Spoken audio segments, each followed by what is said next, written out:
مهاجم ولا اروع من كده، بديلا لموديست لاعب النادي الاهلي. لاعب اخمان جروزني الروسي، لاعب من اللعيبه المميزه جدا الموهوبه، تاني الهدافين التاريخيين لنادي اخمان جروزني الروسي. اللاعب ده بيلعب مع منتخب بوركينا فاسو، لعب 18 مباراه مع بوركينا فاسو. مش بس كده، ده احرز كمان هدفين. قيمته السوقيه 2.5 مليون يورو. لاعب عنده امكانيات عاليه جدا، طوله 191 سم، عنده 25 سنه، سنه صغير، بيعرف يجيب اهداف ولا اروع من كده. مع اخمان الروسي احرز 24 هدف.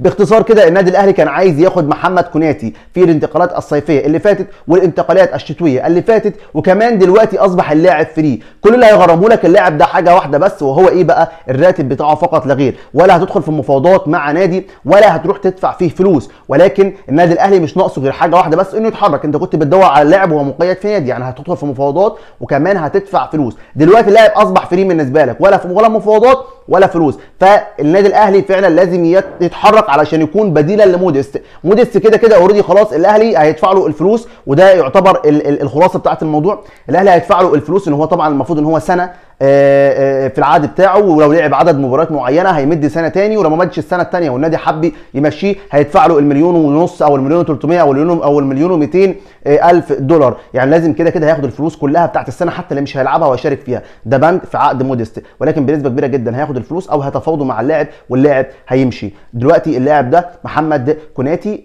فري، مش معاه اي حاجه خالص، يعني هتدفع الراتب بتاعه فقط لا غير.